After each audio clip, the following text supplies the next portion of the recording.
Good morning and welcome. Glad to have you join us on Corporate Governance Platform, brought to you by the Institute of Chartered Secretaries and Administrators of Nigeria, ICSAN. I'm Funmi Omoburiwo. ICSAN is a leading recognized professional body in Nigeria that's dedicated to enhancing the status and practice of corporate governance and public administration. Today on the program, we want to look at roles and functions of the company secretary in corporate governance. Roles and functions of the company secretary in corporate governance. Our guest is right here in the studio. We have Chief ADEWALE ADENIJI, ACIS. He's Vice Chair, Education Committee, Lagos Chapter. He's also Senior Partner, ADEWALE ADENIJI, LP. Good morning, Chief ADENIJI. Good morning, Fumi. All right, thank you for joining us on the program this morning. Happy to be here. All right, so also with us in the studio, of course, is Mr. Kade Ketefe, FCIS, Head of Research, ICSAN. Good morning, Mr. Ketefe. Good morning, Fumi. Good morning, our guest, Chief ADEWALE ADENIJI, ACIS, and all our listeners. Good morning to you. All right, so we're going to take this message and we'll be right back.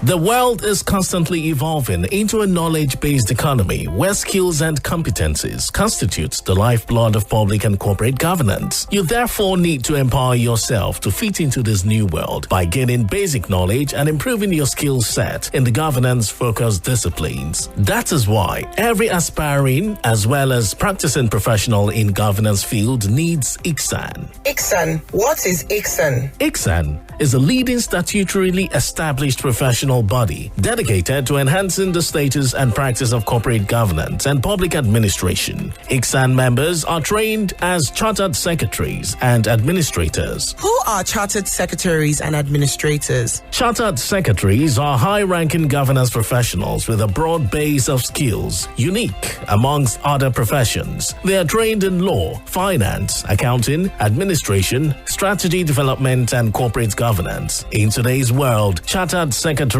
and administrators discharge a wide range of duties and responsibilities, including functioning as chairmen of companies, executive directors, non-executive directors, company secretaries, risk managers, compliance managers, board evaluators, and corporate governance evaluators. That is interesting. How then do I become a chartered secretary and administrator? Good. Go to the Institute's website, www.icsan.org. You can also visit the National Secretariat of ICSAN at Plot 6, Elephant Cement Way, Alausa, Ikeja, Lagos, to get full information on how to become members. ICSAN, the hub of governance professionals.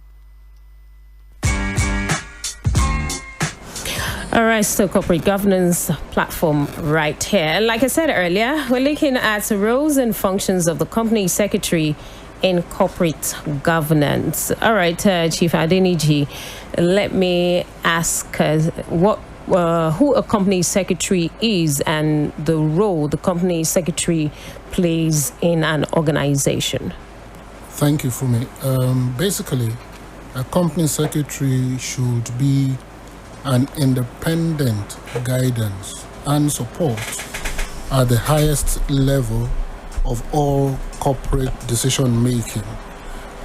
So basically, the roles of a company secretary will include that of a scribe and communicator for the company. He or she would also be the one to provide compliance advisory to the company. Also, where applicable, if the person is a legal practitioner, also provide legal advice to the company, essentially guiding the back door, as it were, of the company. Whilst the front door is kept by executive management, he keeps the back door to ensure that the company is safe and ticking along well. All right. Now, are these roles you mentioned different from the ones stipulated in the stipulated for the company secretary under the code? That's the code on corporate governance.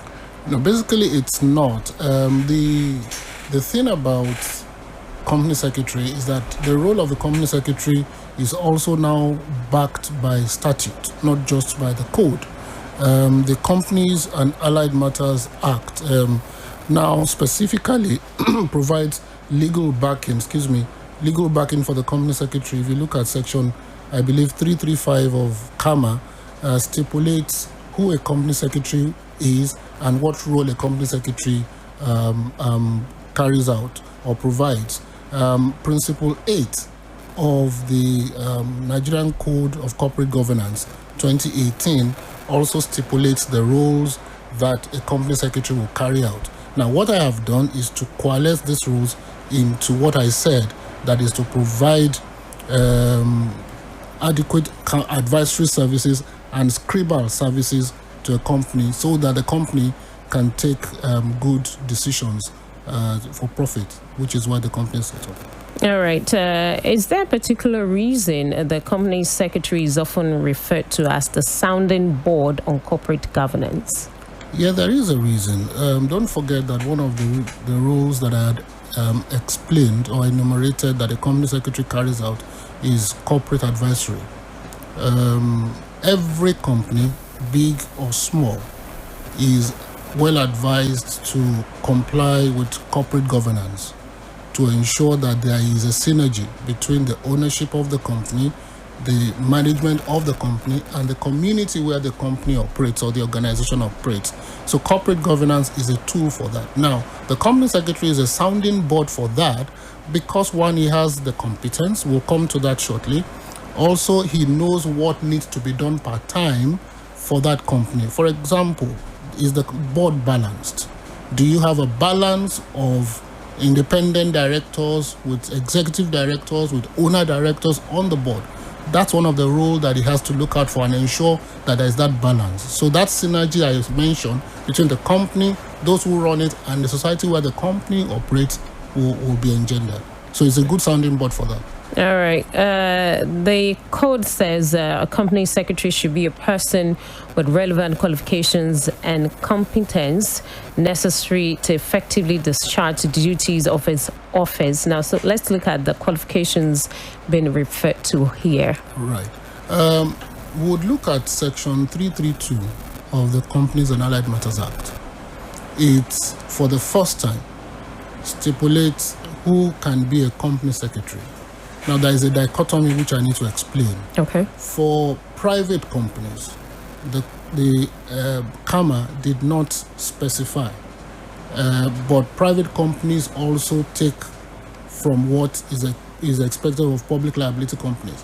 Now, Section 332 says those who can be company secretaries will be either a member of my institute, the Institute of Chartered Secretaries and Administrators, or a legal practitioner, or somebody who has ICAN or ANAN. The Act did not say ICAN or ANAN. It just said accountancy qualification. But in Nigeria, we have ICAN, we have ANAN. Okay. Somebody who has had, if it's a public liability company, worked as a company secretary for 3 years. 5 years preceding the time he is appointed. So giving way for those who may not have those qualifications, but who have institutional experience. And finally, a body corporate, like a limited liability company. We have many nominee companies. So long as that nominee company has somebody who has one of those competencies as an owner or as a partner, then those are the people the Act recognizes. Okay. The code also provides that subject to the provisions of extant laws, the appointment and removal of the company secretary should be a matter for the board. Let's look at the reason behind this provision. Right. Now, the job of a company secretary can be one that puts you between the devil and the deep blue sea, if I can put it that way. Okay. Because you are supposed to be independent. You're supposed to be, quote and unquote, the moral voice on the board. It is not unlikely that you will ruffle feathers. It is not unlikely that there will be people whose agenda on the board or in the company does not tally with the ideal. So usually when there's a challenge or a problem, the company secretary is a quote and unquote convenient scapegoat. So what the policy is such that you need to protect that office. So for a company secretary to be removed, for example, the Companies and Allied Matters Act, I think in section 333, lists the procedure. You cannot just, a company secretary of a public liability company, you cannot wake up one morning to say, look, you are done, get away from here. There is a procedure you have to follow. You have to have given notice. The person will have had to be given an opportunity of fair hearing to respond to the queries or questions about him or her. And at an annual general meeting, the company, a PLC, will now decide whether or not to get rid of the company secretary. But for private companies, and usually it happens that some companies are dominated by owners, somebody who has, for example, the majority shares, and who decides that, look, this company secretary is all about compliance, you have to do this, and they want to get rid of the company. Now, what a company secretary should therefore do is to ensure that he puts himself in a position of competence, so that even where the owner says that, look, we want to get rid of the company secretary, that we pull around and say, are you sure you want to get rid of this woman? Look at what she's done. She's been this, she's been that. So your competence will be the bulwark against such a marauding chairman or director. Well, you say ICSAN training empowers company secretaries to discharge their responsibilities effectively. Oh, absolutely, absolutely. Now, what my institute has done is not only to provide knowledge, okay, but also to provide a community for people who pass through the institute, who are graduates of the institute, associates of the institute, fellows of the institute, in such a way that you can rub minds. I'll give a practical example. I had a corporate governance job to do, and I had to reach out to people in my institute who have had that experience more than I've had, and it was a good ride. Now, so apart from the educational aspect, the community aspect for the practitioner is also something you cannot buy with money. So I believe that the institute has done very good, but we can always improve. That is the story for another day.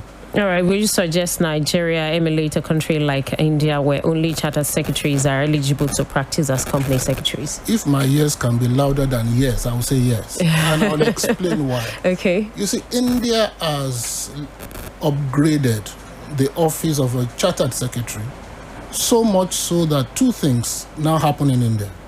The first thing, you can now, as a chartered secretary, be placed on boards as an independent non-executive director in your own right. Two, you now have a path, an academic path, to a doctoral degree in chartered secretaryship in India. Now, why or how did they achieve this? What India did was to up the ante of who can become a chartered secretary.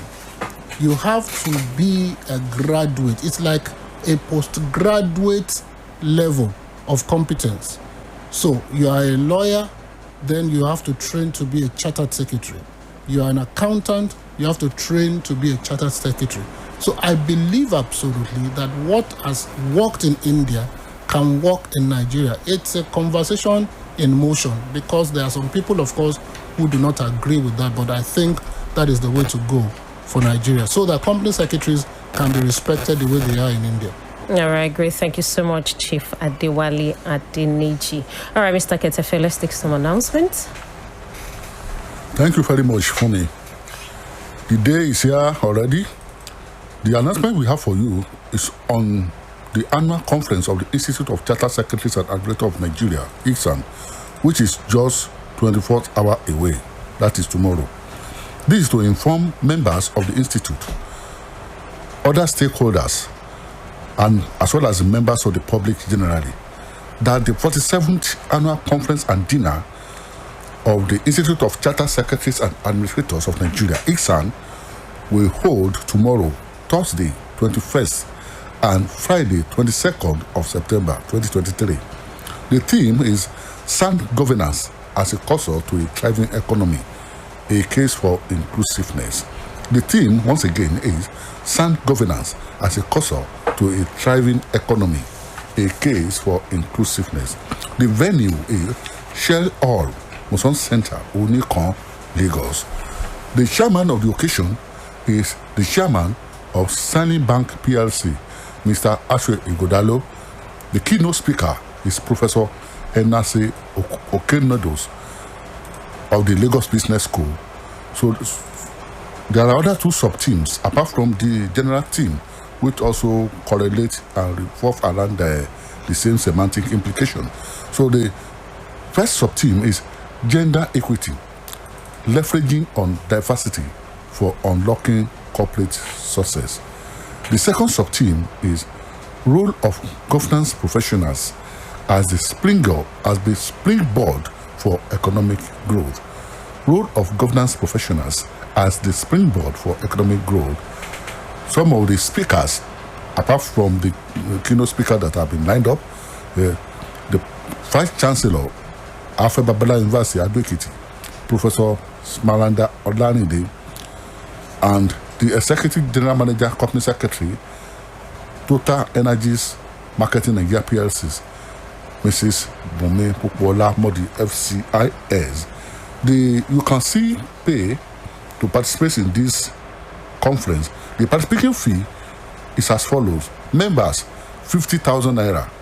Non-member, 60,000 naira. Student member, 35,000 naira. And for senior citizen, is just 25,000 naira.